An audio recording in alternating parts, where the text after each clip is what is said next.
Hello, gentle listener, and welcome to Nocturnal Transmissions, the fortnightly podcast that brings you dark tales, both old and new, performed by your humble narrator, Kristin Holland.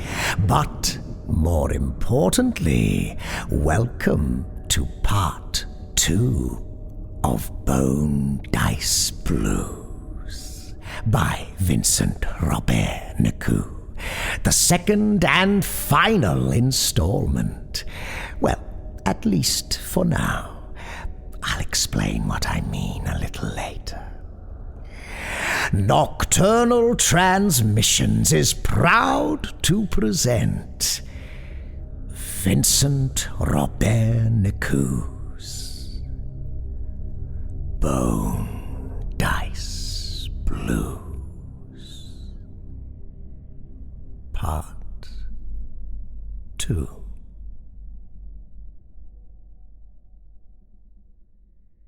Tell me who's riding, He said again, but there was gravel and pain and ghost in his voice.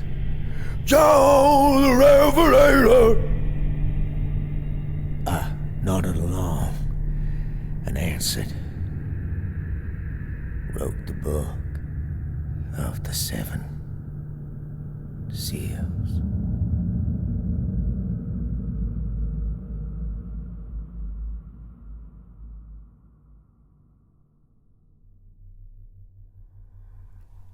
Cruising along by myself, the sun fierce and red, I mulled over what Otis Lafitte wanted from me.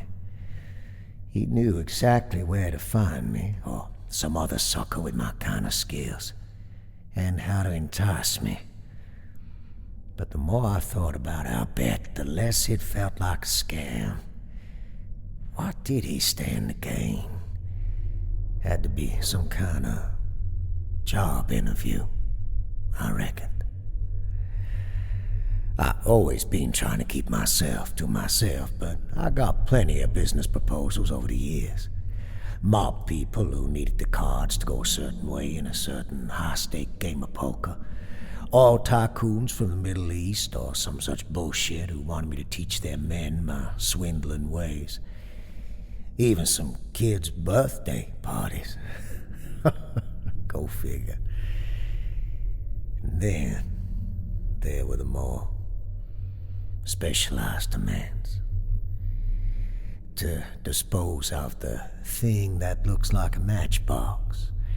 To procure a fragment of the Vermis Mysterious. To unlock the sarcophagus of the Black Pharaoh.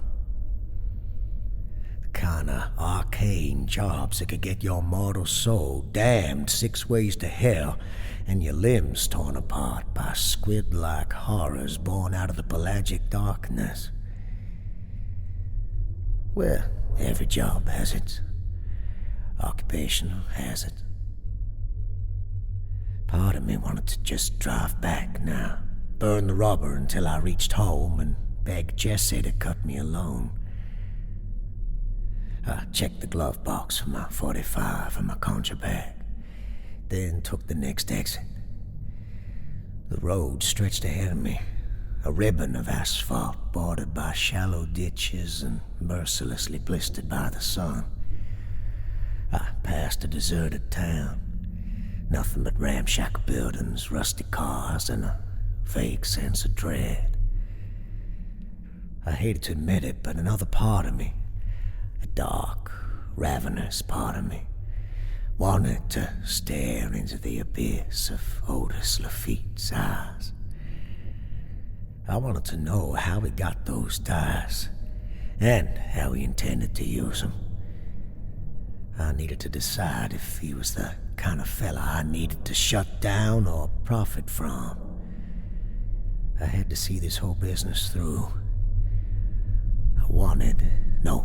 I needed to know in what kind of shady business he was dealing over at Carcosa.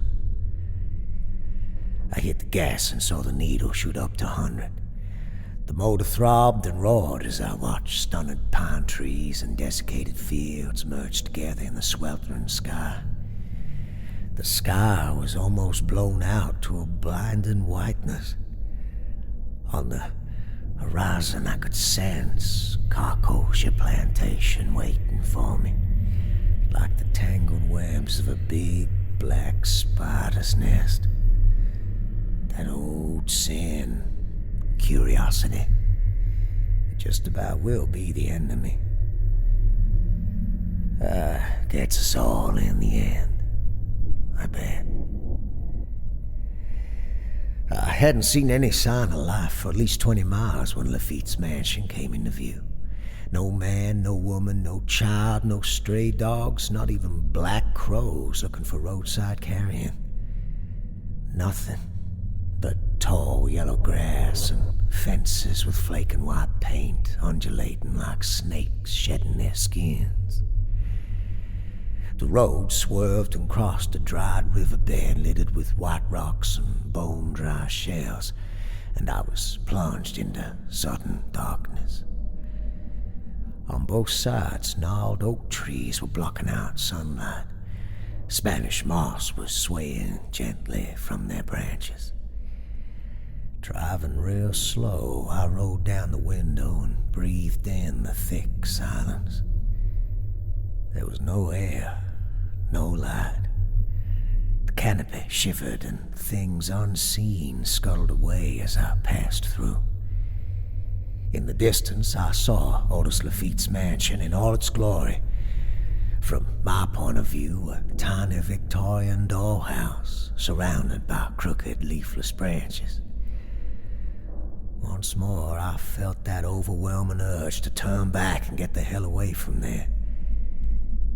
The exit seemed so small and so far already. I wondered how in the devil's name I'd squeeze myself back through that hole without being crushed. In the rearview mirror, it was shrinking. A bright circle of sunlight getting smaller and dimmer by the minute. If that house had been a beast, I'd have said that it once was a mighty creature, but one that was near about to draw its last breath now. It was a rich folks' house, not one of those sun-baked shoeboxes that sprouted in the nasty parts of town. Tall, ivory white pillars circled the whole building like a Greek temple. Typical fancy folks' fantasies, thinking they were some sort of gods ruling over us cowering mortals. But the mansion showed obvious signs of decay. The upper porch sagged. Some of the pillars were all cattywampus and threatened to collapse. Most of the windows had panes missing or broken, and a fine yellowish dust covered everything, like fungi in bulbous clusters all over the whole building. Yet the mansion still towered over its surroundings like the gigantic ruin of some forgotten place of worship. I pulled the .45 and the conjure bag out of the glove box and put them in my coat. Only some kind of idiot gangster would stick a weapon in his pants. And I opened the door. Heat bellowed into the car. Outside, the ground was cracked and burnt orange, like the place was still thirsty after it had been soaking up the blood of 1,000 victims. I heard movement on the other side of the door. The floor was weeping and moaning like it was about to give way. At that moment, 2 silhouettes appeared at the open door and pulled me inside. It took me a while to make out the details. I would have been grateful for the gloom if it wasn't for the smell. The air was so thick you could feel it go down your throat in big lumps. It stunk of sea brine, mildew, and dead things. Maybe one of them bastards who was grabbing me had rotten teeth or something. The one closest to me was a plump little fella, all decked out in a three-piece suit and a limp mustache. The other one was pale and thin and tall. His limbs dangled like spiders' legs, and he donned a top hat and a gold chain. "Ain't that cute?" I said, putting a hand on my 45. "Let me guess, which one of you clowns is Lafitte's butler, and which one is the maid?" "Exceedingly funny," the short man said without smiling. Oda should have warned us that his guest was a comedian. Apparently you are not accustomed to the Carcosa estate. I am afraid we do not belong to the household staff. Pray you never see them." All the while, the gangly fellow was pacing round, examining me from every angle like I was some kind of new species. "What's his problem?" I said, tightening my grip on the weapon. "Pardon, my friend," the short man shrugged. "I assume he is measuring you. Force of habit, I suppose. Sizing you up for a wooden overcoat. Height, weight, complexion. He's very thorough. He's probably wondering, oak or mahogany, velvet or satin lining. Better not take too much notice, nor umbrage, lest we tickle his fancy, if you see what I mean." At that point, it must have looked like I didn't know whether to check my ass or scratch my watch. And it must have shown because the fat man continued. "I fear my friend doesn't perceive the world and its inhabitants like you and me. All he sees is dead things, rotten flesh, decaying bodies. Best not delve into it for too long. It gets rather unsettling after a while. Even for me. Anywho, you'll find Otis in his study, third door left of the main stairway. He's expecting you." I knocked on the door. No one answered. I couldn't hear no sound coming from the room, so I went straight inside. The so-called study was bigger than my whole house. The curtains were drawn, but I managed to get a sense of the place. It was unexpectedly bare, with high ceilings, arched windows, sharp verticalities, and unsettling angles. The smell was little better than the hallway, musty and nauseating, like someone just done threw up. The air was cold and very still. No wind had blown here in a long time. One of them high walls was covered with books, old leather-bound tomes from what I could see. In addition to the hundreds of volumes on the shelves, many more were scattered on the floor, others stacked in precarious towers. I thought I recognized some of the titles, all of them dangerous in incompetent hands, and even more so in capable ones. Having perused most of them, it was Otis Lafitte's voice coming from the far corner of the room. I can say with the utmost assurance that each of them is vastly overrated. One could spend 1,000 lifetimes reading these words over and over, yet without relentless practice, they would remain forever useless. "Ain't nobody got time for that," I said. "Books and scrolls and all that hoodoo shit. Tain't where it's at, I'm telling you. Nope, believe me, tain't where it's at when you're broke and you're looking to put food on the table. Ain't nobody got time for that studying and reading when you gotta eat." "You would be surprised," he said, standing up. He was facing one of the great windows opposite to me. "There are different kinds of hunger. Be grateful it is a small mercy that the vicissitudes of a life as simple as yours should dull your senses.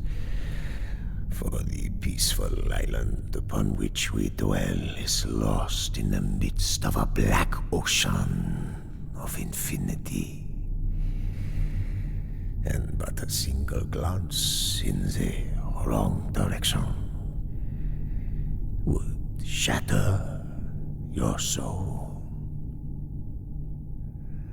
Sorry, but I ain't got no poetry. I ain't got no fancy word to spare to tell you how I feels about life and death. All I got is the blues, and I ain't even any good at that. He turned to face me, his black shades sucking the dim light around them like hungry black holes. When a man like him glares at someone like me this way, it usually means he expects at least some kind of apology. I said nothing. Words got power, and keeping silent means you keep all the cards in your hand. Why have you come, Monsieur, he says? Do you seek purpose? Shall I lift the black veil of ignorance from your weary eyelids? Oh, I'm confused, I told him, looking at my feet with half a grin. I thought we were gonna play dice. You offered me a nice big bet last time, and I got jack shit. Should have guessed it wouldn't be no different today. What are you smiling at? He said, getting closer. This is serious business. I stepped back and wondered if I needed to reach for my .45 or my conjure bag. A bullet between the eyes could stop most earthly creatures, but I wasn't too sure about this fella. I asked you something, he hissed, and when I speak, expect a response. I need the money, is all. You said you had something lucrative in mind. I assumed you wasn't talking about no rhyming contest. He stopped a few feet away from me, and I noticed he seemed to hover 2 or 3 inches above the floor. So much for foot track magic.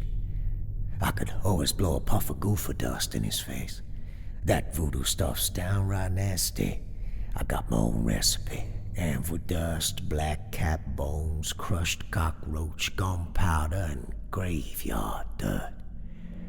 Puts you to sleep and turns your brain in a remoulade.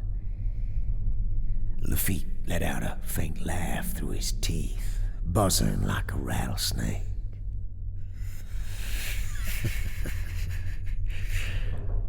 False. All right, I said, hoping that would keep him away from me.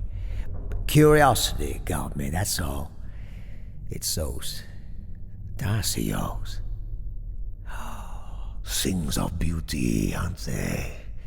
You felt their power in your bones, beneath your skin, in your soul. And yet you managed to steer them, to bend them to your will. Quite remarkable. Do you want to know why I summoned you here? Why I was drawn to you in the Mephisto Club? Why I picked you out from the other swindlers and would-be rounders? I could see behind this. He pursed his lips and looked down his nose at me. Ridiculous facade of yours. You and I are no dabblers, and though we seek the same prize, we need not be rivals. Look, man, I don't know nothing about your prize. I'm just looking to make a few bucks. Damn!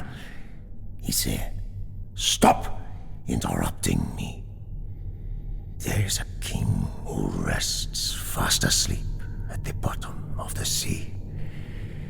and the foundations of the world will shake when he is awakened. I got a few ideas about where this was going, and I didn't like it. That kind of talk could send you to places you didn't want to visit. Nope, no siree, not at all. There was no coming back once you got there. Don't get me wrong. I began retreating towards the door. I appreciate the job offer, whatever it was supposed to be, but I think you have me mistaken for someone else. I can't help you with your business. Without paying no attention to me, he walked to one of the arch windows and pulled down the curtains. Instead of blazing sunlight, there was only a dull darkness. Same kind of glass as his damned shades, I assumed. At that point, I should have made myself scarce and cleared the hell out of there double quick without no turning back. But I didn't. I couldn't take my eyes off what was happening.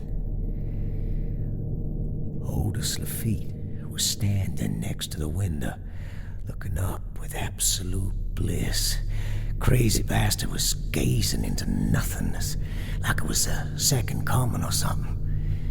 He raised both hands, high and wide. He shall rise from the depths and wipe everything away in his mighty wrath. Pestilence shall be his steed, and darkness his herald. It will be the end of all things. He brushed the window ever so softly, like he was touching a woman. And I could have sworn I saw the panes of glass ripple. He spoke louder. He must have thought he was some kind of priest preaching to his flock. The heavens will burst like a putrescent abscess.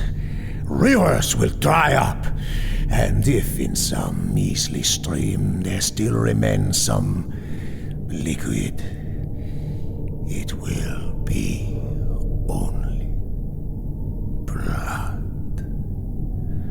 All seas will be set ablaze, and on the scorched earth the great whales will roar in fierce agony. The brightest noon will be as thick and dark as everlasting night. After much squinting and frowning, I managed to make out some details. There was movement behind the glass.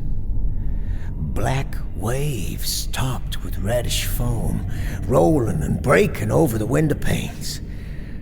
Above the boundless sea, tiny stars were popping in and out of existence, glinting in the sky like thousands of lidless eyes. But what rewards shall the worthy reap? From the wreckage of the old world, a new order shall rise.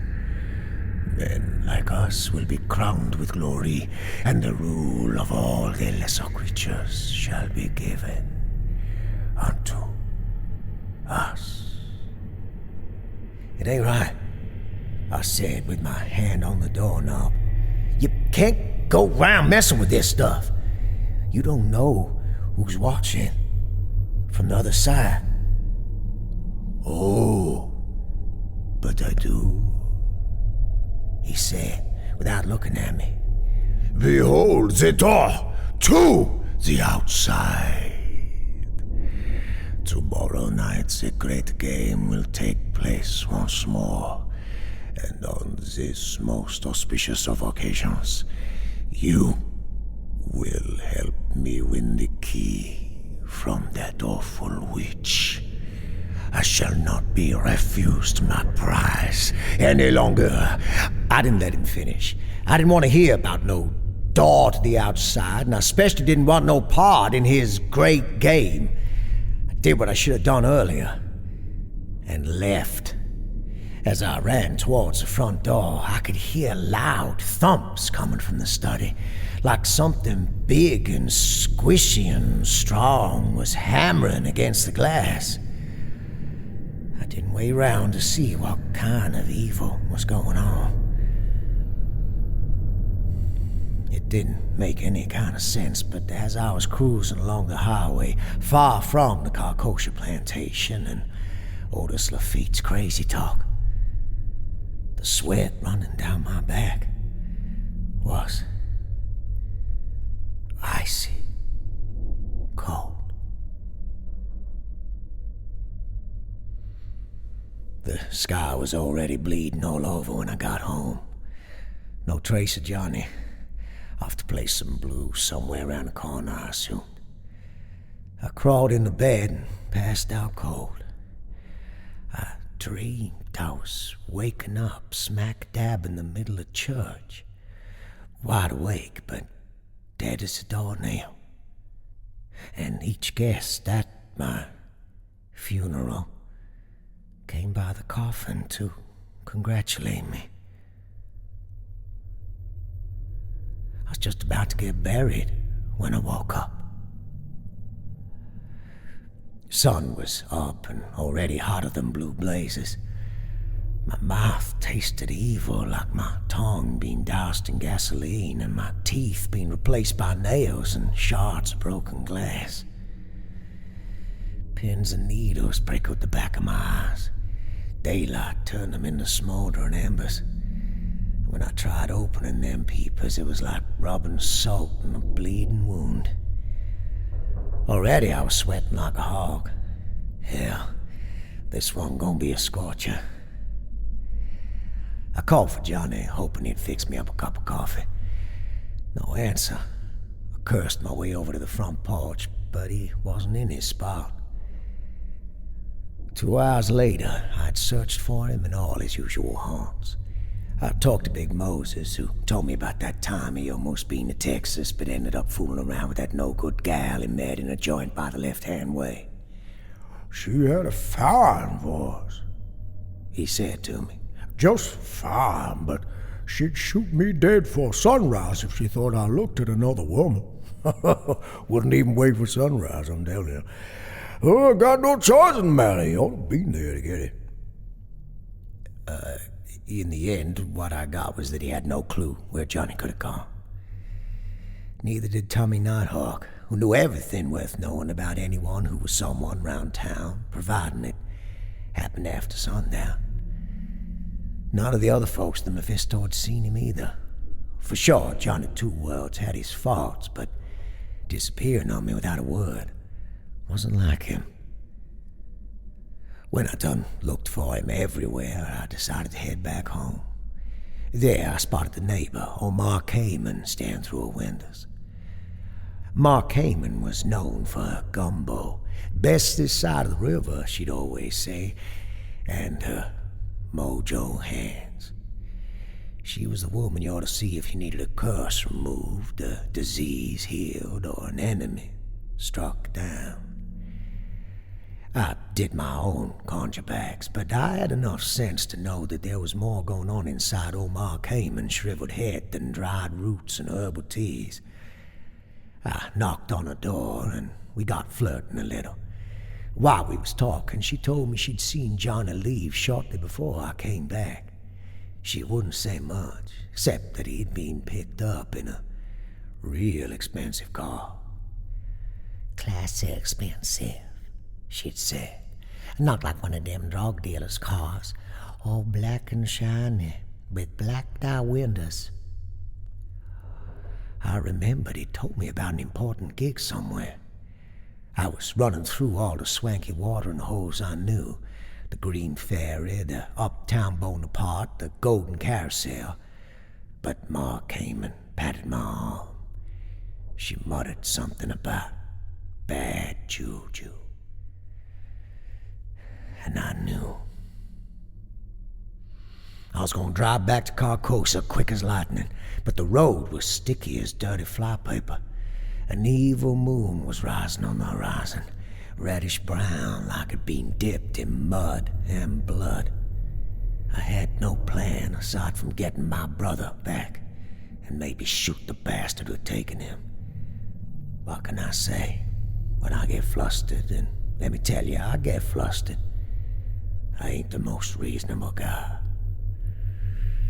It was almost dark when I crossed the dried-up riverbed, squeezed through the oak alley, and stopped in front of the bone-white, many-pillared mansion.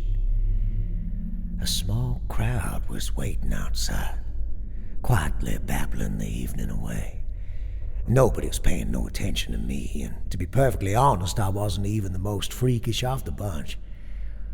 Otis Lafitte sure knew how to choose his guests. Roughnecks and drifter-tops on one side, moneyed southern belles in hoop skirts and petticoats on the other, and everything you could imagine in between, from the bums and usual riffraff to swish folk and snazzy mobsters. From what I could see, they came from all over. I picked up a few words of Creole, French, and German. I also thought I heard some Spanish, Greek, Sumerian, and I believed some Aramaic. There were other languages too, strange ones with clicking and rattling and buzzing sounds, right out of a nightmare. On the plus side, the booze was plentiful, and it weren't no bootleg moonshine like we got at the Mephisto. I looked round, and not seeing any trace of Lafitte, decided to wait and see. He's bound to show his face sooner or later, and then I'd make my move. In the meantime, I caught myself a glimpse of the tall, gangly undertaker I met the day before. Sure enough, his fat little friend weren't too far. Some of the other guests were even more outlandish than these two. I saw a man with no face. That or my brain chose not to remember it. He was talking to a man-bow with a chicken foot and a black scarab hanging from her neck. Could she be the awful witch Lafitte was talking about? I recalled old Mark Heyman's warning. Bad juju, indeed. I was running out of patience and fixing to do something stupid when Otis Lafitte appeared at the door, grinning and dressed to the nines in a white suit like one of them slavers of days gone by. Welcome to Carcosa, he said, and I saw his smile was all teeth and no warmth. We are gathered once more for a night of revels and celebrations under the dying moon. Let the great game begin!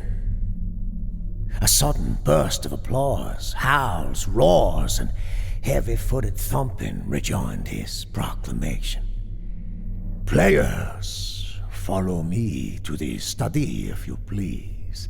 Other guests shall enjoy refreshments in the grand foyer and spectate the contest from the galleries. I had to elbow my way through the crowd, but in the end I managed to catch up with Otis Lafitte. I got close enough to whisper in his ear and shove my .45 between his ribs. The son of a bitch didn't even flinch. Nice to see you again, Monsieur Esses. I am most satisfied that you decided to change your mind about the game. It shall be a night for the ages. I ain't playing no game. You gonna tell me where Johnny is, or... Of course you are, he said, turning to face me. His black shades offered no reflection. Please, there is no need for such formalities. You are amongst friends, connoisseurs of the highest order, dealers in the mystical and the occult. As I tried to tell you yesterday, every player has put up a stake of some consequence. All I care about is the Manbo's key. The rest is yours, if you wish, provided that you win. I believe the stake of the Undertaker to be of especial interest. A few work-related memorabilia. His friend, the scholar with the ridiculous mustache, has put up some fascinating stuff as well. If you change your mind and decide you can spare some time for books and manuscripts. See, the business I propose shall be rather lucrative, as promised. In any case, it is not like you have a choice. Make no mistake, you will help me win, if you do not wish to forfeit your own stake. I didn't put up no stake, I said, shoving my piece deeper in his ribcage. Why, of course you did. He grinned. What of your brother's life? What of his everlasting soul? The illustrious Johnny Two Worlds' fate is bound to the game now. I would wager that you know what that means, yes? So, I assume it is settled. You shall play to the best of your abilities and bring me the Manbo's key. Or else. Johnny ain't got nothing to do with this. Why don't you leave him alone? While you're at it, why don't you play your own goddamn self? He scoffed. The host could not possibly partake in the great game, obviously. That, my friend, would not be proper. Besides, I have already played 3 times, with some measure of success, if I dare say so myself. It is a rather exciting pastime, as you shall see, and I have already taken and lost more than fingers. Now, be nice. Go fetch my prize. And remember, to the victor, the spoils.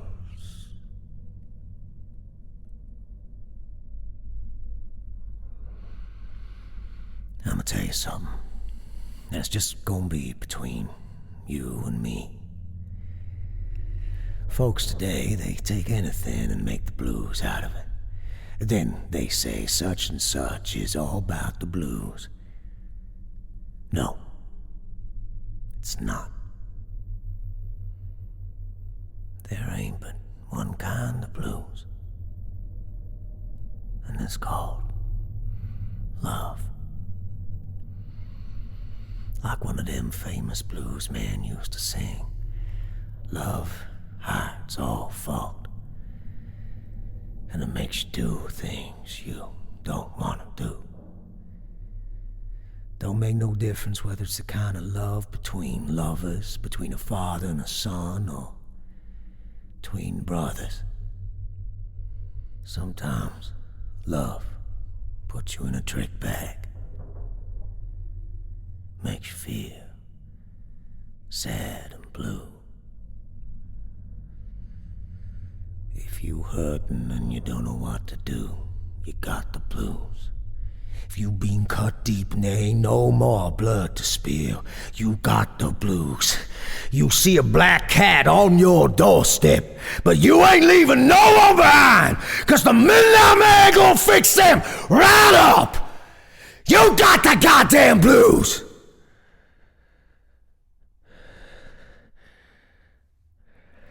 You gotta try.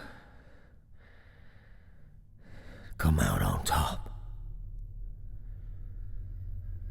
Not just for yourself.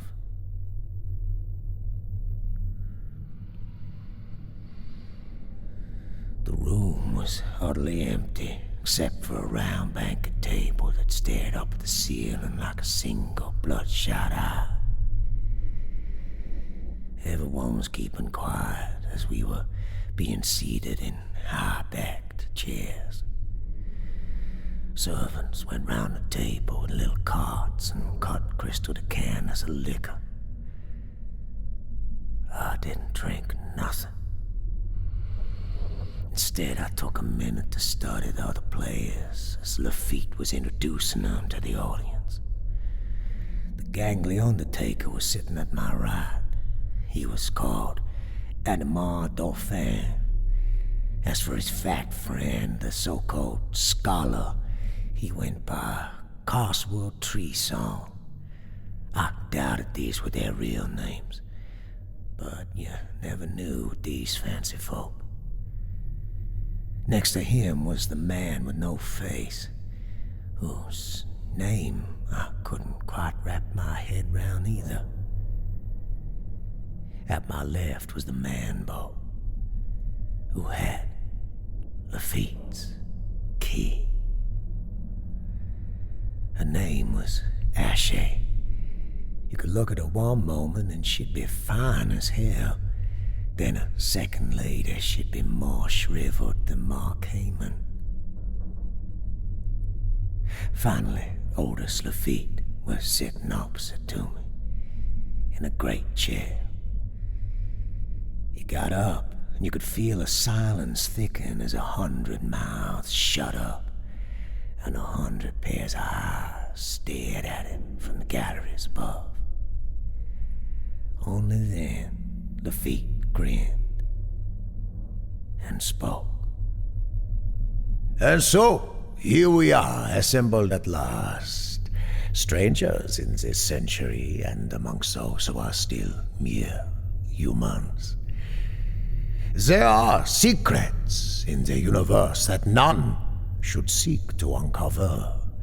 Emblems and symbols scattered around this chartless, restless sea upon which we drift in aimless ignorance, that should stay hidden.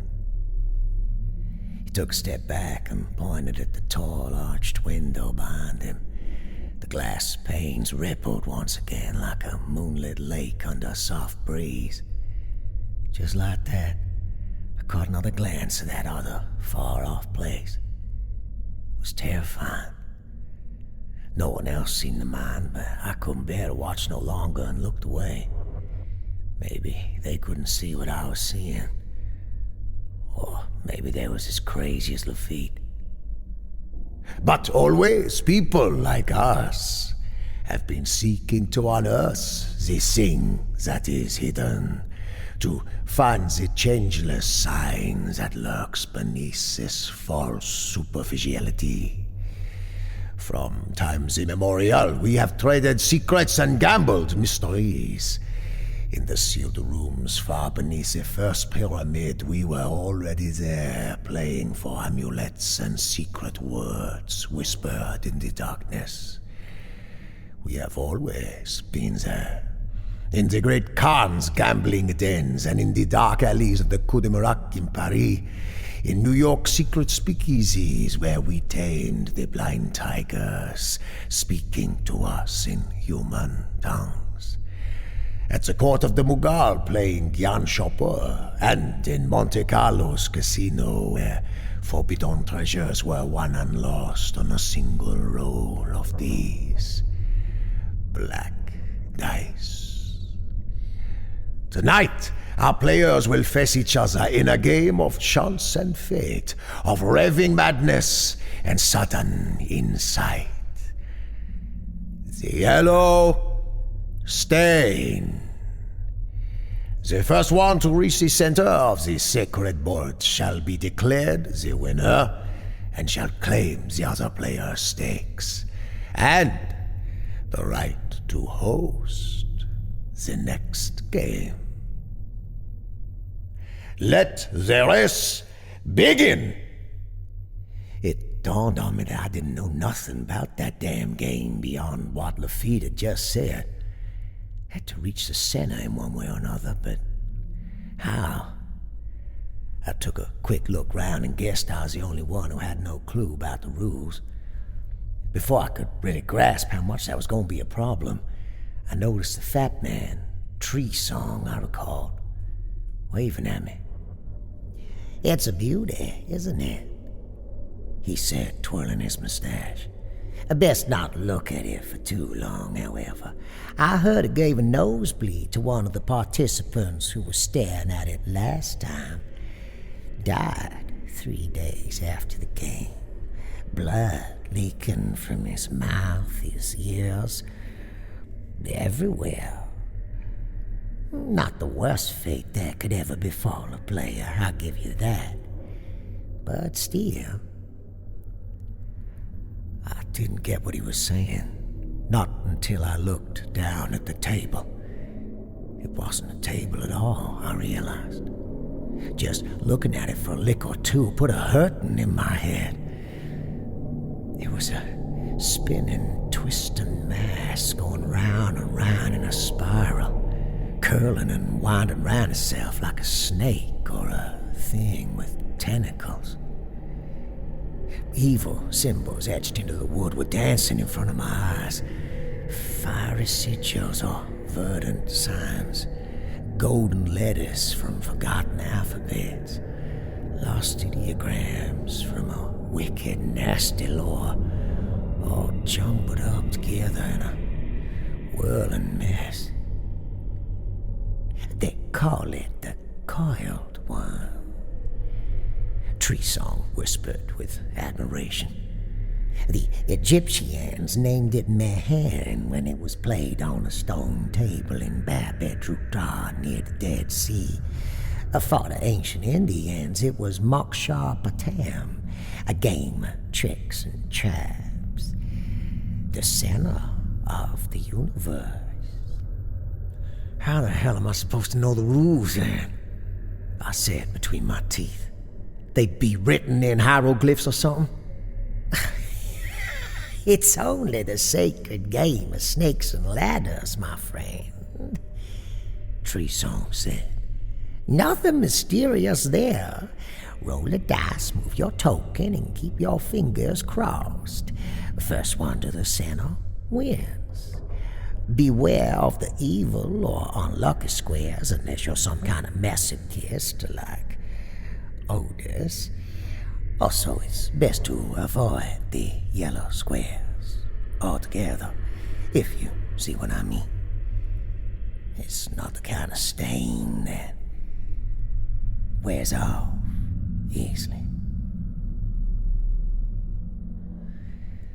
I got it easy during the first round. I was told that as the newest player I was to play last, so I watched the others throw the dice before me. Dauphin, the Undertaker, with his long, spidery fingers, fidgeted with the black bone dice. He could have done better, but didn't get nothing too bad either. He moved his token 6 squares forward, halfway through the first coil. There were 6 coils, each shorter and more painful to look at than the previous ones. Tree Song held the dice with an obscene kind of glee, yet only managed to roll a pair of deuces. No Face looked so casual about it all, it was unnerving. He moved twice, got all the way to the second coil and took the lead, but didn't show no emotion at all. I thought I saw Ashe use some sort of gree-gree, but I could have been mistaken. That would have been cheating, and cheating was against the rules, I assumed. She got to move 7 squares forward. As for me, I didn't use no magic touch for my first throw. Figured that if I wanted to go the distance, I had to pace myself. I rolled an easy 8. Not bad, considering. I moved my token, a piece of wood shaped like a jackal,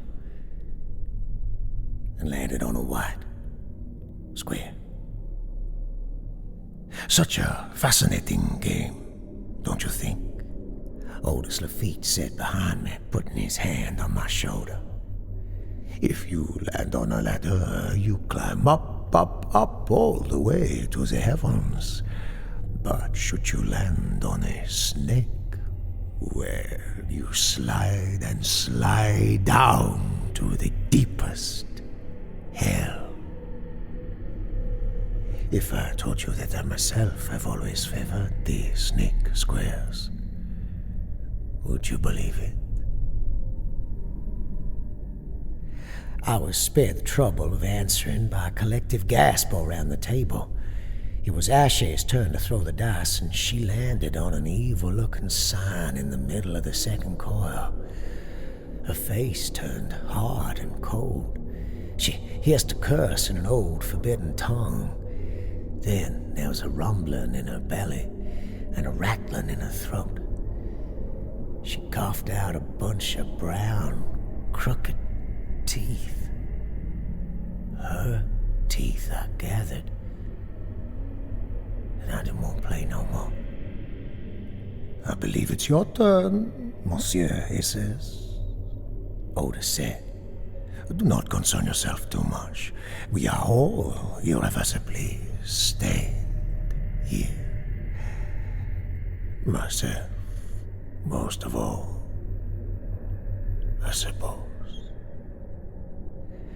And as I turned to look him in the eyes and give him a piece of my mind, he removed his shades and showed me two empty eye sockets, as deep and dark as black pits.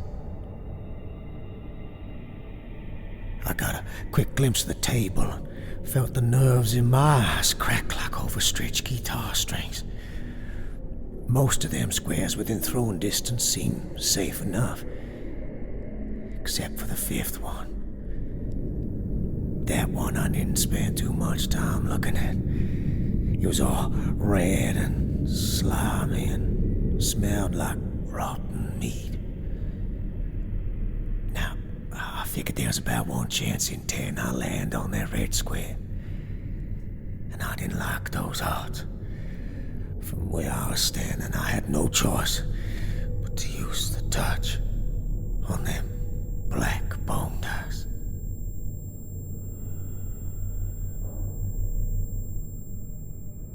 It was difficult to keep track of time after that, but I know we carried on playing for a long while. No face came close to winning a few times. I made sure he didn't. Some of my throws I botched on purpose, just to avoid suspicion. Got myself a few cracked ribs and a shattered toe that way. Other dice rolls I missed because I couldn't take the pain from them black dice no more. Just couldn't control what I was doing. Threw up a slimy, bloody mess one time. I could feel them innards rearranging themselves. I felt there was something missing inside. But I kept at it, 'cause I told myself I ain't leaving no brother of mine behind. Not in this place. Not with these people. But feeling the yellow stain spreading all over me and creeping beneath my skin was the worst of all. Worse than having my toe crushed or choking on my own liver. The more I played, the more I could sense it. Like noxious spores that got into your nose, in your eyes and ears. That was the real point of the game, I reckon. No matter which way you play, win or lose, you still lose your soul. You can't do nothing about it. Just gotta keep on playing. I recalled waking up that very same morning. This one's gonna be a sculpture, I believe I said to myself. I didn't know how right I'd be. Animal Dauphin was the first one of the bunch to give up. His last throw got him straight back to the beginning of the first coil. He didn't say nothing but stood up and scampered away.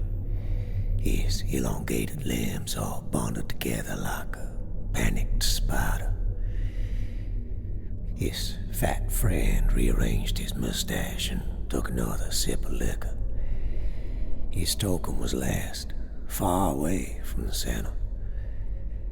Next to me, Ashe, the man-bow, let out a clatter-like laugh. She didn't try to hide her ugliness no more. She was all disheveled, with wrinkled gray skin covered in tattoos. I focused on the board instead.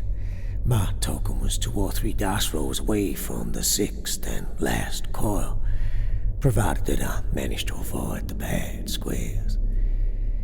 And it would be midnight or nothing. 12 o'clock, 666, call it what you will, or I'd land on a whole bunch of yellow, diseased-looking symbols. And I'll be back to the beginning with half my brain on fire at best, and none of my mind left at all, at worst. Flexed my fingers and grimaced. They were floppy and raw, too painful to move because of too much pulling on them. Invisible strings. I wondered whether the yellow stain was just like one of them parasites you'd get walking around barefoot. A hookworm that wriggled its way into your body from the feet up, crawled into your belly, and gnawed at your insides. I seen them angel wings on children from over down yonder in the dirt poor neighborhood. Tight skin stretched over shoulder blades. You could never tell what a hookworm man might do when the worm takes hold of him. I was afraid the stain would take a hold of me just the same. And I was just about to give up the game when Lafitte raised a hand. The light flooded a small stage beneath the arched window, and there was Johnny, more ragged than ever. He was wearing his good shirt and the crumpled jacket. That son of a bitch Lafitte had some touch of his own and knew which one of my invisible strings to pull. Johnny didn't need no introduction to make an impression. I shrunk back in my chair, not wanting him to see me hanging with this bunch. Maybe he saw me. Maybe he didn't. When he done tuned his git fiddle, it was that mystical guitar he'd showed me. The one we'd fought over. The one he'd saved for this gig. He strummed a few strings and slid his straight razor up and down to make it moan. There was a glint of color in the window behind him, as if his playing the guitar had stirred something. Maybe Lafitte had it all wrong. Maybe my brother could open them doors to the outside. A cold shiver ran down my spine. We was about to find out. As soon as he began singing, I knew he was thinking about each other. His voice was coarse and tuneful, but behind it was another voice, rumbling and booming like one of them mighty angels' trumpets from the Last Judgment.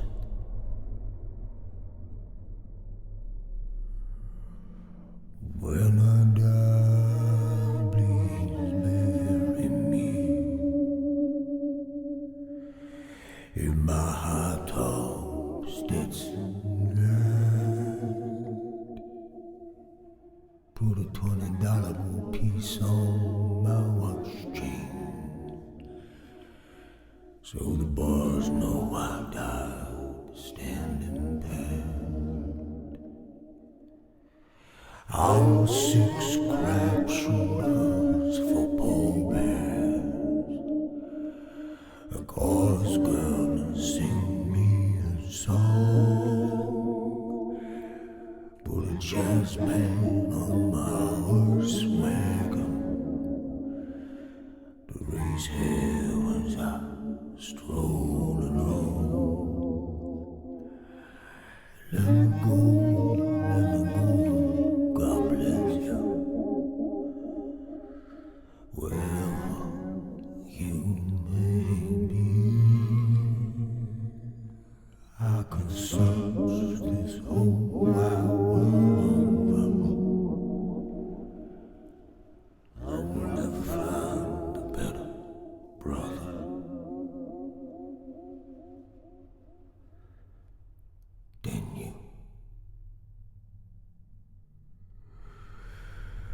Roll out your rubber tight, roll out your old time hair. It's 12 men going to the graveyard. Ain't no living man coming back.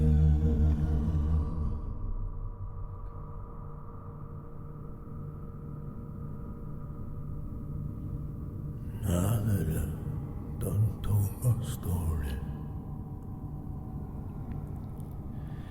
take another shot of booze.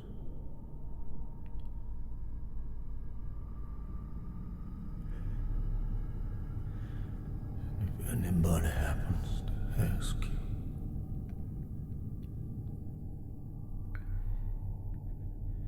I got those gamblers blues.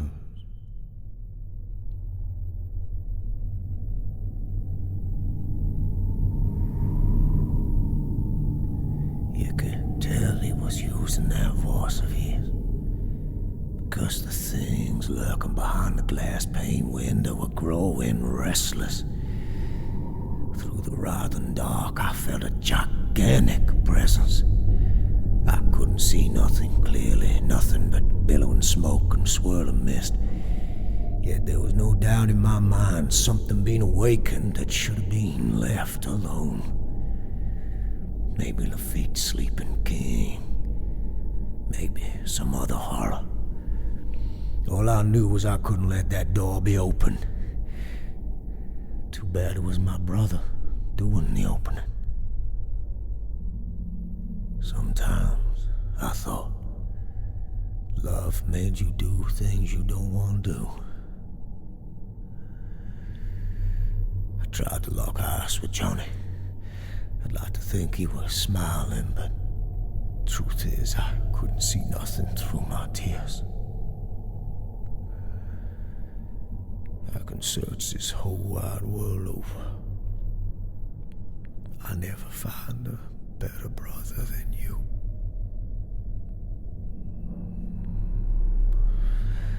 I believe he heard me, 'cause I saw his silhouette shimmer in the shadows as he put the razor blade against his neck, nodded towards me, and slit his own throat.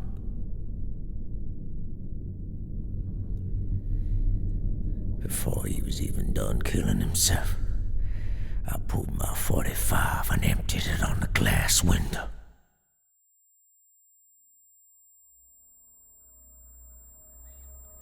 Let me try and tell you what I saw.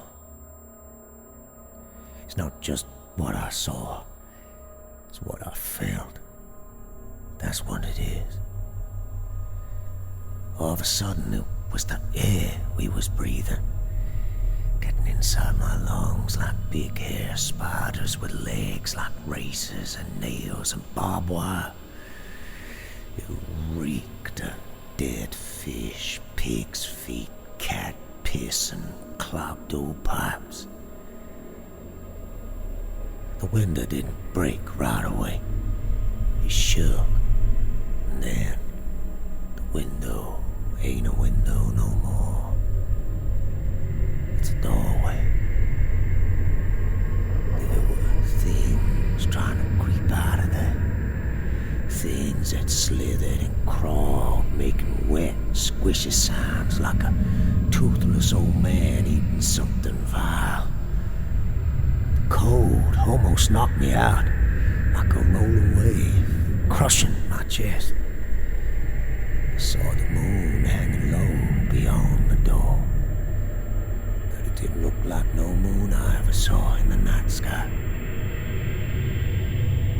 Paying no attention to the screams and clatter of feet all around me, I closed my eyes and pulled on them strings to close that goddamn door. I felt like my skin was too tight, was gonna pull off my bones. Suddenly, I felt like I wanted to run to that black, greasy ocean beyond the world.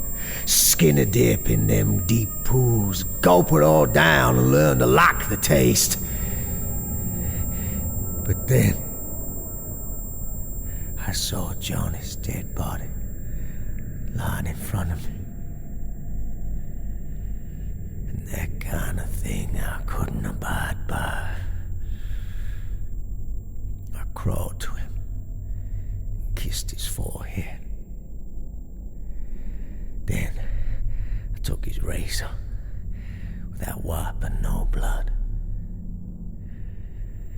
And I pulled on them threads.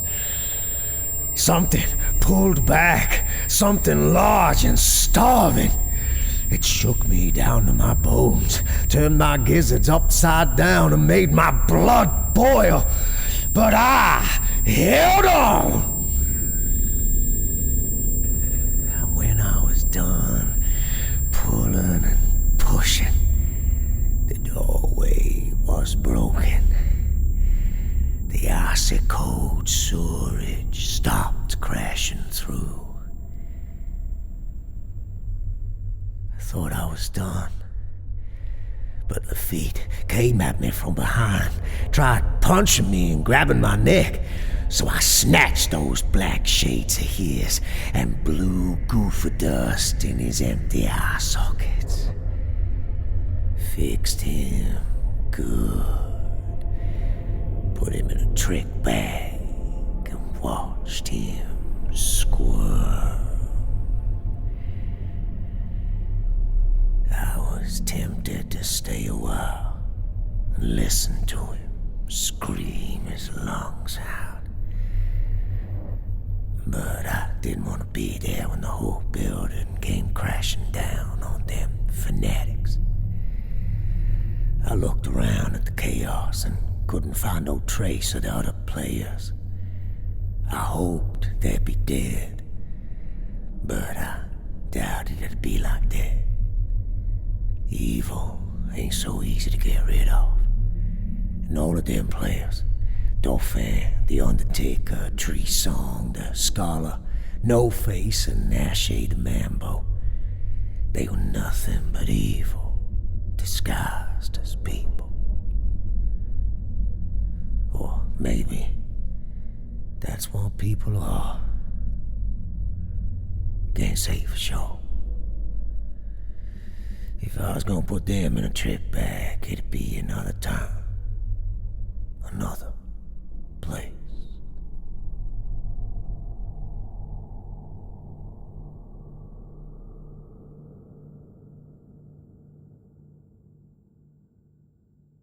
Three days. I went round and tried to find my way back to the Mephisto Club for 3 days. I walked up and down the left-hand way without seeing no familiar devil sign hanging in the street. I looked for them big red doors at the crossroad and spent a whole night waiting for Tommy Nighthawk to come by and smoke one of his god-awful cigars next to me, or for Big Moses to call me out from afar with his booming voice and tell me a silly story. Nothing. Nobody. Not even a black cat sitting at my window. I told myself, I got the blues and I can't even sing it proper. Then, just before dawn, Jessie appeared, looking fine as ever. She told me I had done a bad thing, and I wasn't welcome in the Mephisto Club no more. That's why I couldn't find the way. She told me she was doing me a favor, telling me, 'cause she liked me and Johnny. I thought we was all doing bad things all the time. I said, I thought that was the whole point. But she'd already left.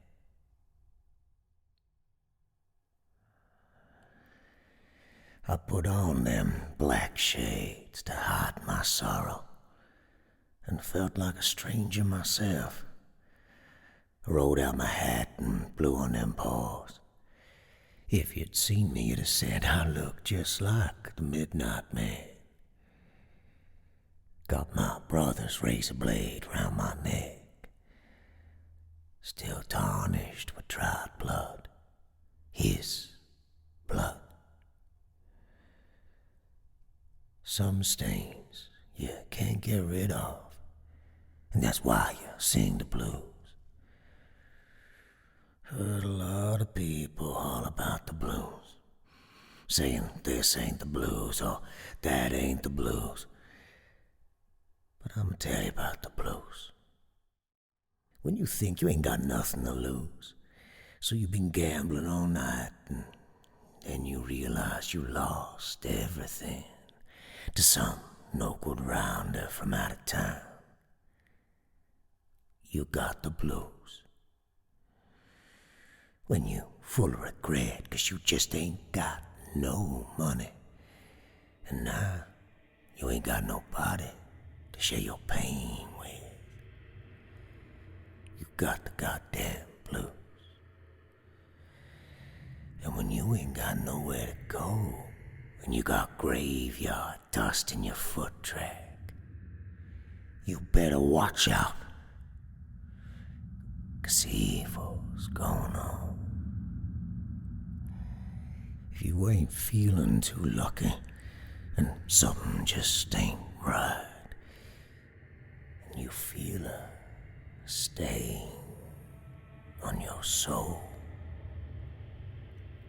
I'm warning you, the Midnight Man's coming for you, and he's gonna put you in a trick bag. I'm gonna keep these black shades, 'cause I got some bone-dust blues. I'm gonna keep this razor blade too, till I clean up that yellow stain.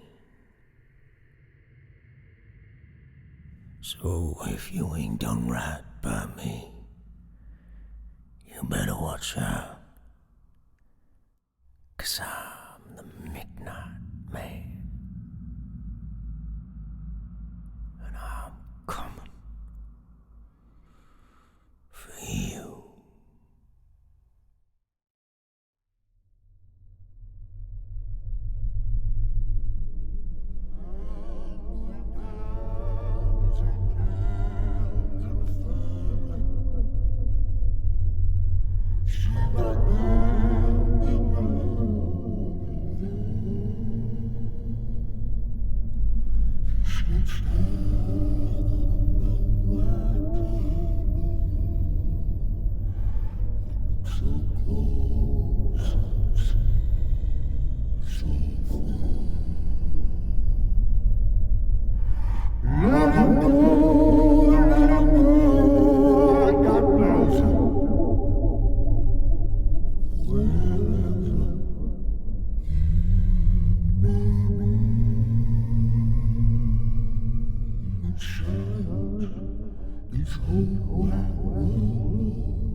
Bone Dice Blues by Vincent Robert Nicoud. Now, far be it from me to spill the tea, as they say, but as I alluded to ever so gently at the start of our episode, Lazarus Johnson's adventures just might be returning to your ears in the not-too-distant future. I'm not really authorized by our author to make any big announcements at this stage, but just between us chickens, Vincent Robert Nicoud is developing a little spin-off project, as it were, set in the world of Lazarus Johnson, a.k.a. the Midnight Man. Now, that's all I can say at this stage. No, stop it. Don't tempt me. I've already said too much. Let's just leave it there. But trust me, I'll keep you in the loop as things develop. Nocturnal Transmissions is brought to you with the generous assistance of our Patreon subscribers. We would very much like to welcome our latest Acolyte-level subscribers to the Nocturnal Transmissions family. Stephen M. Catnip, Density XXL, and Patrick R. Price. Stephen, Density, and Patrick, welcome. And what have we here? Our erstwhile esteemed cohort, Abaddon, has returned to the Pantheon to once again don the mantle. Cohort, that most esteemed of ranks, that most pernicious of positions, that most sinister of standings. Welcome back, Abaddon. How we've missed your signature destruction and doom. How exciting. And the excitement doesn't stop there. Dear old friend of the podcast, Kel Wielden, has pulled herself up by her proverbial bootstraps and raised herself into the rarefied air of cohortdom as well. Hello, Kel. Thank you for being such a stalwart supporter of our frivolous enterprise. You're a true believer, my dear. P.S. Kel has been sharing some lovely story suggestions with us, some of which you will soon be the lucky beneficiaries of, gentle listeners. Speaking of lucky beneficiaries, Nocturnal Transmissions is the lucky beneficiary of the largesse of our esteemed cohort Patreon subscribers. And before we leave, we would like to thank them for their support. Thank you, Abaddon, Sam Bell, David Weaver, Belle of the Ball, Alicia Townsend, Javonte Gaston, Rachel Brown, Wildy, Joe Stinson, Hisu, Stephen Andrews, J.B., Fabled Words, Sam Hankins, Daniel Clanton, Arnie Frank, Wayne Prince, Alex Brewis, Thomas Arvin, Tippy Polo, Adam, Robert Troy Hampton Peterson, Crystal Collins, Ivan Sapero, Evan Dooley, Philip Abruzese, Andrea Baxter, and Kel Wielden. You have been listening to Nocturnal Transmissions. All non-public domain stories are featured with the permission of the authors. All voices and production are concocted by Kristin Holland. Until next time, as always, watch the skies, fear the dark, and don't trust anyone, especially yourself. Good night, gentle listener.